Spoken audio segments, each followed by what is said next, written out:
So after a few weeks with it, I finally feel qualified to give my opinion on how Update 228 and the McShay Weapon Pack number 2 have shaken up the state of the game, and to be clear, it has left quite a mark, with new DLC options that are a blast to play around with, a massive adjustment and addition to the shotgun playstyle, and a fix to a rare glitch that only occurred when using Ethan in combination with the pistolero gloves and the electric brass knuckles. God bless whoever spotted that one. In all seriousness though, this update has brought change that will be felt by both DLC owners and free-to-players, and in my opinion has added some really worthwhile weapon options that will leave a mark on the meta. That said, let's get into it by first taking a complete look at the McShay Weapon Pack number 2.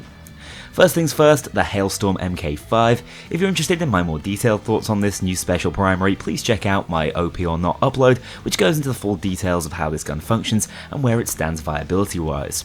The TLDR is that I really like it and think it's up there with Overkill's best design weapons, both in terms of presentation and gameplay implications. It's a bullet hose with minigun-like stats, but also functions with surprising precision. However, its glaring drawback is its ammo economy, meaning you'll have to build around it to really get the most out of those clear strengths. Outside of its fairly outrageous stats, the other unique thing about the Hailstorm is its alternate burst fire mode. This is incredibly flashy and satisfying, undoubtedly adding to its charm and the value of the bundle, but is not really the ideal way to use it. As I mentioned in my video, abusing the volley shot is a great way to rapidly run out of ammo, and is seldom more useful than just spraying groups down the old-fashioned way. All in all, in my opinion, it's a wonderfully designed weapon with serious death sentence viability, but no, it's not an instant win button as other creators, myself included, may have initially assumed. Next up, let's talk about the VD12 shotgun, the real silent star of this DLC. Whilst not as unique as the Hailstorm, this thing is undoubtedly going higher up on the weapon tier list, especially in its akimbo variant. The VD is a fully auto ramp-up shotty with an exclusive set that makes it more American? Honestly, not that impressed with the stats on this one, so don't worry about having to pick up 1000 kills with them before you can use it. It's the first primary shotgun in the game that has its own akimbo version, although there is a fair bit of individuality between the single and dual-wielded options. The VD12 on its own is stuck with this absolutely massive drum magazine, giving almost as many shells in the mag as it can carry in total, but sadly neutering its concealment as a result. This means it doesn't fit overly well into high concealment low blow builds we traditionally see with the ISMA, probably the best on paper comparison we have. But don't write it off just because of that. I've actually been experimenting with a DMR styled slug round setup that's honestly been performing incredibly well. Don't underestimate this thing's viability with Overkill and Berserker, it's genuinely a blast to use this way and is quite consistent due to its excellent ammo pickup. Whilst it may look a bit generic on paper, with the right setup, you can turn this weapon into a shotgun unlike any other. On the flip side, if you're just here for a wildly powerful shotgun to rival the likes of the godly Goliaths, you also don't need to look much further as the Akimbo VD12s drop the drum mags in favour of some top tier stats elsewhere. Crucially, they have 10 more base damage than the Goliaths, meaning all you need do is initially activate Overkill and you'll be killing 960 health tans in just a single click. Seeing as they're just as easy to conceal as the Goliaths once given straight mags instead of that massive drum, they can also fit into hyper-offensive crit setups and clear entire rooms of cops in the blink of an eye. There's also something to be said about the satisfaction of holding down the trigger on fully auto shotties. It just can't be matched in terms of feel. As a result, I genuinely think the VD12s have dethroned the Goliaths in the akimbo shotgun category and find themselves right at the top of the meta pyramid, even if shotguns aren't quite as strong as they once were.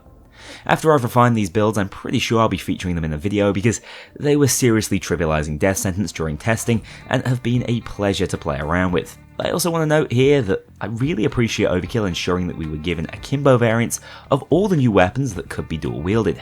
They've honoured their promise to do so ever since we were disappointed that the Wasp couldn't be used that way, and have actually gone the extra mile to ensure that the akimbo variants function differently from their solo counterparts. It's a huge value adder when it comes to the current weapon DLC model. As for the final weapon in the bundle, once again it comes in a single and akimbo variant. The Khan 357 revolver is a pretty slick looking weapon with top draw animations that tries to carry the Texican theme of this bundle. Their gimmick is an 8-shot cylinder, meaning this is the perfect weapon for those of you who like to fan the hammer. This thing's exclusive set, the Electric Dream Conversion Kit, is actually pretty well statted, so it's the only one of the 3 I've been using, although you can equip the Hex Cylinder to go back to the traditional 6 in the chamber for this gun in exchange for a fair chunk of damage. Personally, I don't know why you'd go this route, as it generally just makes it to a lower impact castigo, but the thing I find particularly funny about this attachment is that it's set to reduce your mag size in game by 2. This means for the akimbo version, you're still left with 14 total shots, implying you're literally firing thin air, as there aren't enough cylinders to support this. This is a classic overkill cock-up. Overall, I like the 8-shot gimmick, although I think that's all it is in the end. Fun and stylish weapons to be sure, but nothing that's going to set the world on fire, except for the poor Model 87s. I'm sure their world was a lot happier before being power crept out of existence, despite themselves being relatively recent additions.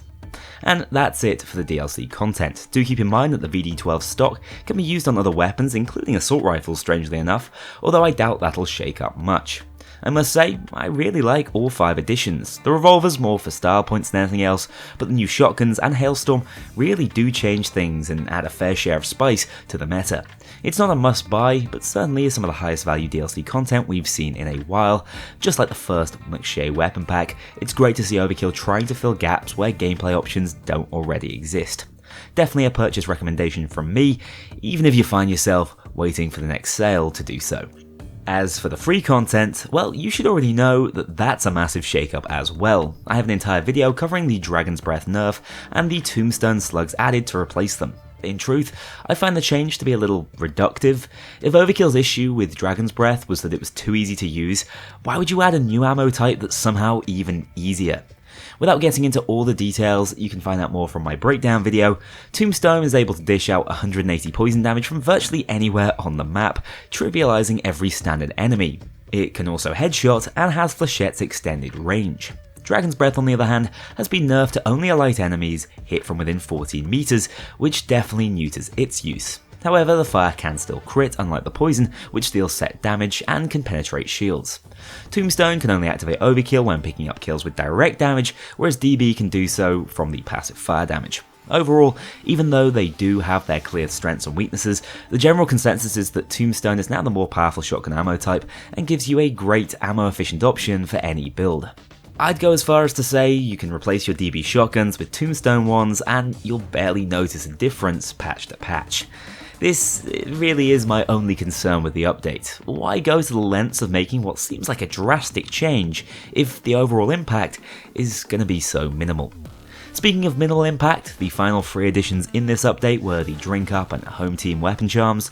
Nothing game changing, but Jimmy fans can now unite over a way to represent his alcoholism in Heist. Overall, Update 228 has absolutely changed the game. The new weapons will see lots of play, and deservedly so, as they're really damn fun to use, and we now use a differently named ammunition type on our shotguns, despite it effectively being the same thing it replaced. Ah well, sometimes change is more of a spiritual thing anyway.